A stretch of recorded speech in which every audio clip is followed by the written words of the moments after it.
अध्याय 7 ईसा के भाइयों का आग्रह। इसके बाद ईसा गलीलिया में ही घूमते रहे।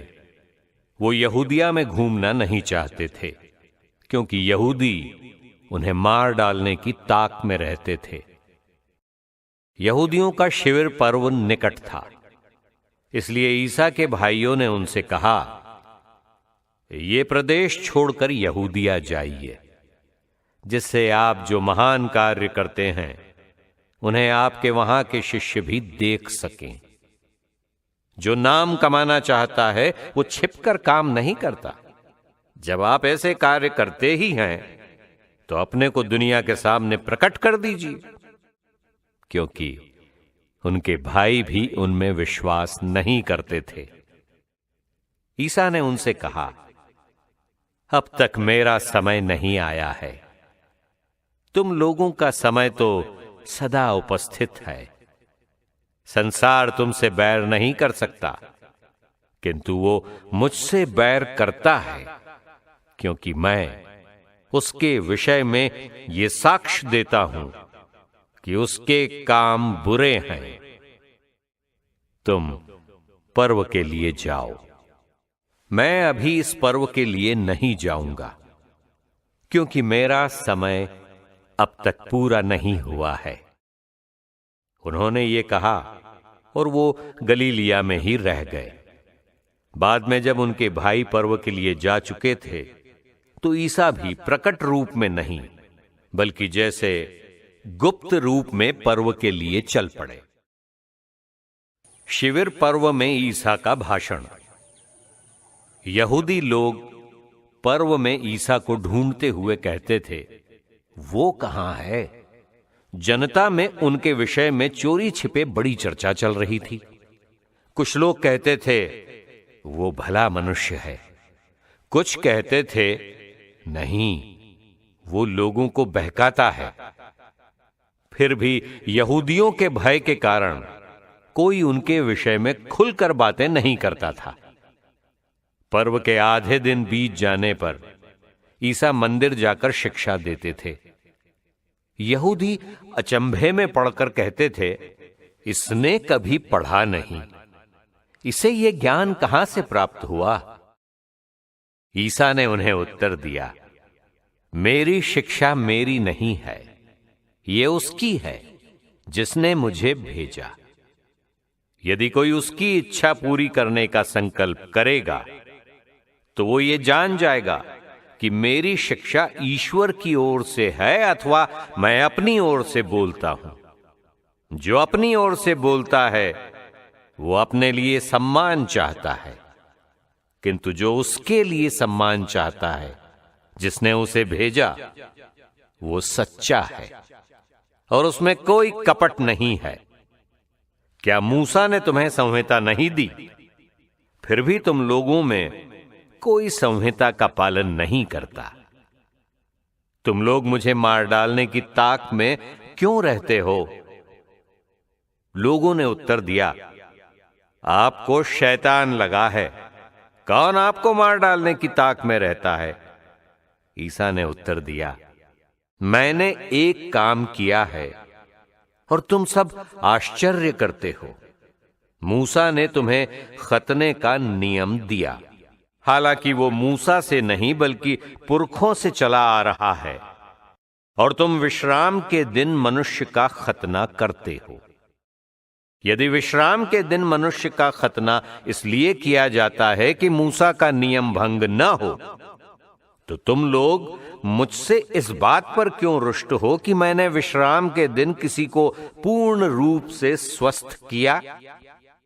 जैसे तैसे न्याय मत करो, सच्चाई से न्याय करो। कुछ यरूशलेम निवासी ये कहते थे, क्या ये वही नहीं है जिसे हमारे नेता मार डालने की ताक में रहते हैं? देखो तो, ये प्रकट रूप से बोल रहा है और वे इसे कुछ नहीं कहते। क्या उन्होंने सचमुच मान लिया कि ये मसीह है? फिर भी हम जानते हैं कि ये कहां का है, परंतु जब मसीह प्रकट हो जाएंगे तो किसी को यह पता नहीं चलेगा कि वो कहां के हैं। ईसा ने मंदिर में शिक्षा देते हुए पुकार कर कहा, तुम लोग मुझे भी जानते हो और ये भी जानते हो कि मैं कहां का हूं।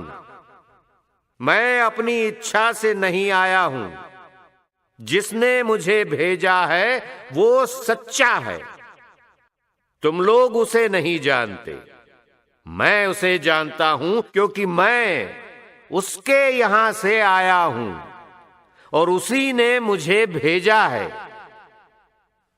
इस पर वे उन्हें गिरफ्तार करना चाहते थे, किंतु किसी ने उन पर हाथ नहीं डाला, क्योंकि अब तक उनका समय नहीं आया था। निकट भविष्य में ईसा का प्रस्थान। जनता में बहुतों ने ईसा में विश्वास किया। वे कहते थे, जब मसीह आएंगे तो क्या वो इनसे भी अधिक चमत्कार दिखाएंगे।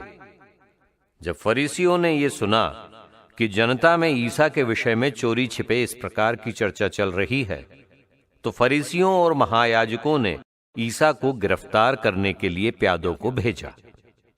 उस समय ईसा ने कहा, अब मैं कुछ ही समय तक तुम्हारे साथ रहूंगा।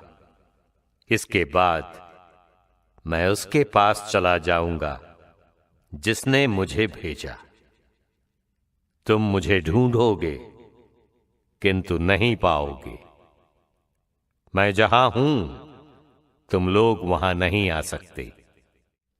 इस पर यहूदियों ने आपस में कहा, इन्हें कहां जाना है जो हम इनको नहीं पा सकेंगे? क्या ये यूनानियों के बीच बसे हुए यहूदियों के पास जाएंगे और यूनानियों को शिक्षा देंगे? इनके इस कथन का क्या अर्थ है? तुम लोग मुझे ढूंढोगे किंतु नहीं पाओगे। मैं जहां हूं तुम वहां नहीं आ सकते।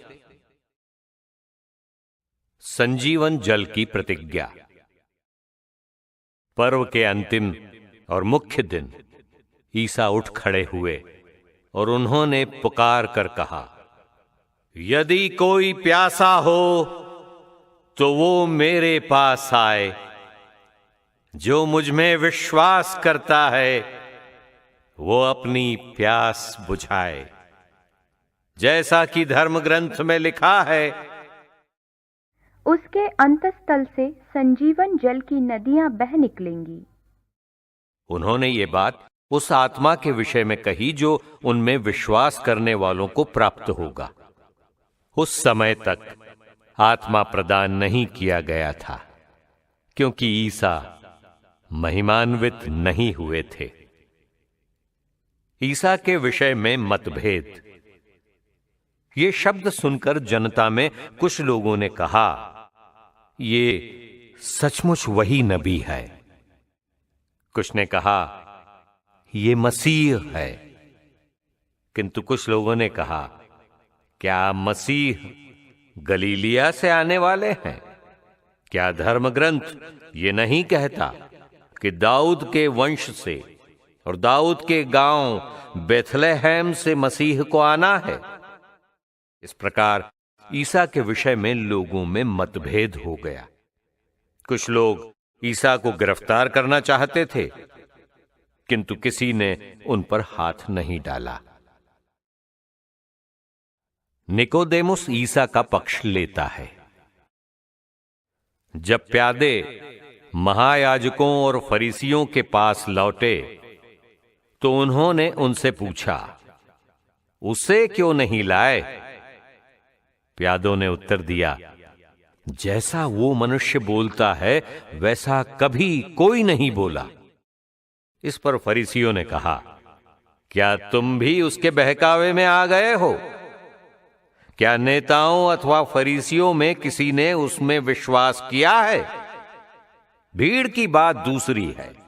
वो संहिता की परवाह नहीं करती और शापित है। निकोदेमुस, जो पहले ईसा से मिलने आया था, उनमें एक था। उसने उनसे कहा, जब तक किसी की सुनवाई नहीं हुई और ये पता नहीं लगा कि उसने क्या किया है, तब तक क्या ये हमारी संहिता के अनुसार उचित है कि किसी को दोषी ठहराया जाए? उन्होंने उसे उत्तर दिया, कहीं आप भी तो गलीली नहीं हैं? पता लगा कर देख लीजिए कि गलीलिया में नबी नहीं उत्पन्न होता। इसके बाद सब अपने अपने घर चले गए।